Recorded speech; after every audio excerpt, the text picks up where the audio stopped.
விஜயோடு அரசியல் எதிர்காலம் எப்படி இருக்கும்? படையப்பா பாம்பு புத்து அனுமோகன் சொல்றதை கேளுங்க. 68 வயதாகும் நடிகர் அனுமோகன் நடிப்பிலும் அதே நேரத்தில் ஜோசியம் சொல்வதிலும் கில்லாடியாக திகழ்ந்து வருகிறார். இந்த நிலையில் நடிகர் விஜயின் அரசியல் எதிர்காலம் பற்றி சமீபத்தில் பேட்டியில் அவர் சொல்லியுள்ள விஷயங்களை ரசிகர்கள் ஆச்சரியத்தை ஆழ்த்தியுள்ளன. தற்போது ஏஜிஎஸ் தயாரிப்பில் உருவாகி வரும் கோட் படத்திற்கு நடிகர் விஜய் அதிகபட்சமாக 200 கோடி ரூபாய் சம்பளம் வழங்கப்படுவதாக தகவல்கள் வெளியாகின. அடுத்ததாக டிவிவி தயாரிப்பு நிறுவனம் தயாரிப்பில் நடிகர் விஜய் நடிக்க உள்ள தளபதி 69 படத்திற்கு 250 கோடி சம்பளம் பேசப்பட்டுள்ளதாக சினிமா வட்டாரங்கள் பரபரப்பு தகவல்களை வெளியிட்டுள்ளன. நடிகர் அனுமோகன் 1987ஆம் ஆண்டு வெளியான இது ஒரு தொடர்கதை படத்தில் இயக்குனராக அறிமுகமானார்.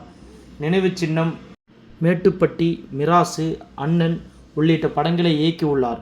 பல படங்களை இயக்கினாலும் நடித்திருந்தாலும் அனுமோகன் என்றாலே படையப்பா படத்தில் வரும் பாம்பு புத்துல கையை விட்டு பாம்பை எப்படி பிடிச்சிங்க என ரஜினிகாந்தை பார்த்து இவர் கேட்கும் வசனம்தான் நினைவுக்கு வரும். ஆனால் தற்போது கேரளாவில் என்னை யாராவது இப்போ பார்த்தாலும் நீங்கள் தானே அந்த புறாவுக்கு பெல் அடித்தவர்னு விஜயை பார்த்து மின்சார கண்ணா படத்தில் நீங்கள் தானே அந்த வசனம் பேசியது என்று அனைவரும் கேட்பார்கள்.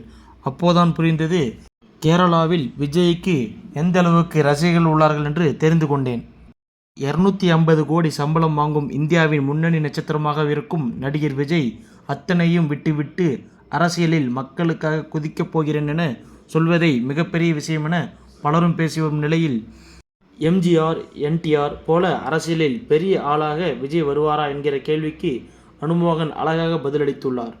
எம்ஜிஆர் தனது படங்களில் வில்லன்களை கூட கொல்ல மாட்டார். அடித்து திருத்துவது போன்றும் காவல்துறையில் ஒப்படைப்பது போன்றும் தான் எடுப்பார். ரசிகர்களை தாண்டி மக்கள் அவர் மீது அன்பு கொண்டிருந்தனர். என்டிஆரும் அதே போல்தான். நடிகர் விஜயும் ஆரம்பத்திலிருந்தே மக்கள் நாயகனாகவே மக்களுக்கு நல்லது செய்வது போன்று படங்களை தான் நடித்து வருகிறார். அவர் ரொம்ப மோசமாக நடித்ததில்லை. ரசிகர்களை தாண்டி மக்களுக்கு விஜய் மீது நல்ல எண்ணம் இருக்கிறது. அதற்காக அவர் கஷ்டப்பட்டு பாடுபட்டால் நிச்சயம் அவர் நினைத்து முடிப்பார் என கூறியுள்ளார்.